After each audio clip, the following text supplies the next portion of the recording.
best client.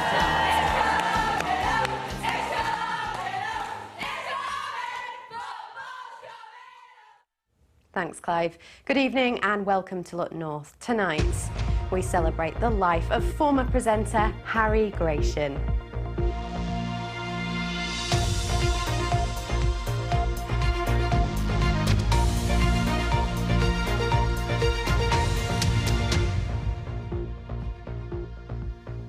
Hello and good evening. On Yorkshire Day, we've been saying goodbye and celebrating the amazing life of Mr Yorkshire himself, Harry Gratian. Thousands turned out to pay tribute to a husband, father, true gentleman and broadcasting legend. There was a service of Thanksgiving this morning and those who were there said they were thankful to have known Harry. He spread joy wherever he went. Well, we've tried to capture the essence of the service at York Minster so that we can share it with you. Here's Ian White.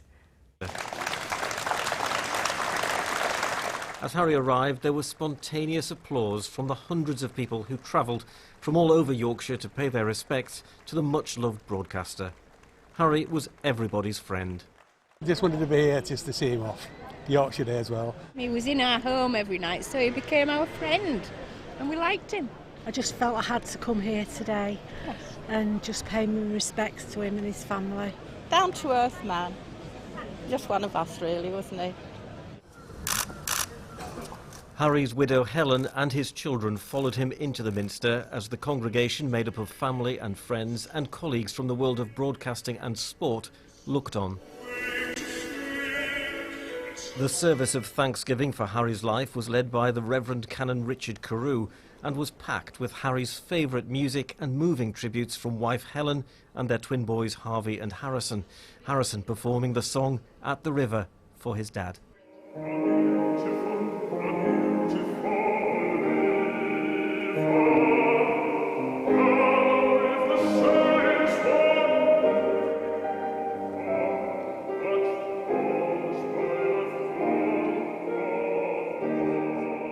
We know that to everyone, Harry was a friend, and we know that we shared him with many.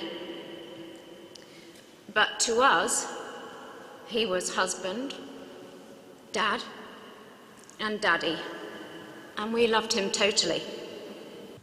Over the last 19 years, we watched Dad with an ever-present feeling of pride and love.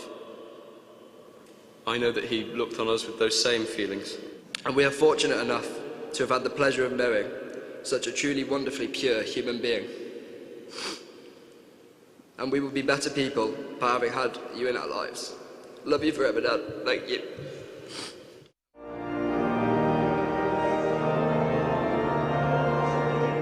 After a service that lasted more than an hour and a half, Harry was led out of the Minster by Lord Sentamu to the theme from The West Wing. The tributes in there isn't a single one I had where I couldn't say that's 100% Harry.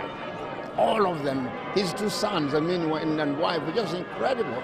You know, I think everybody just felt like they knew him, and everybody feels, I think, like a bit of something has gone.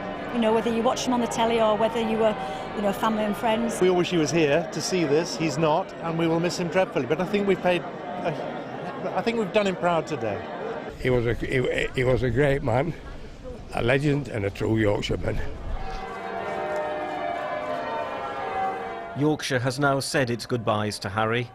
Tomorrow his family will do the same in private. Ian White, BBC Look North, York.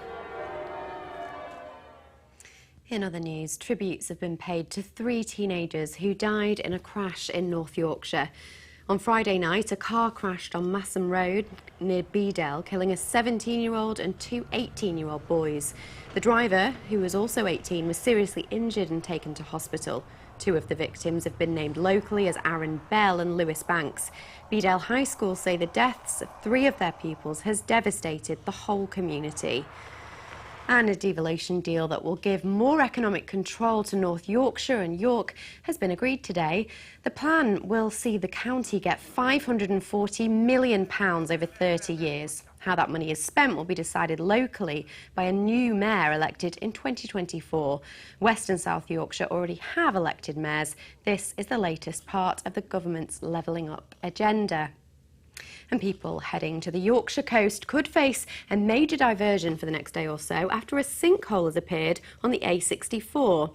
A water main has burst in Rillington near Malton, which has caused the road to collapse. A large section of the road has had to be closed. National Highways says contractors are on site, but emergency repairs could take up to 48 hours. Well, it was a good weekend for York at the Commonwealth Games with 2 gold medals for the city.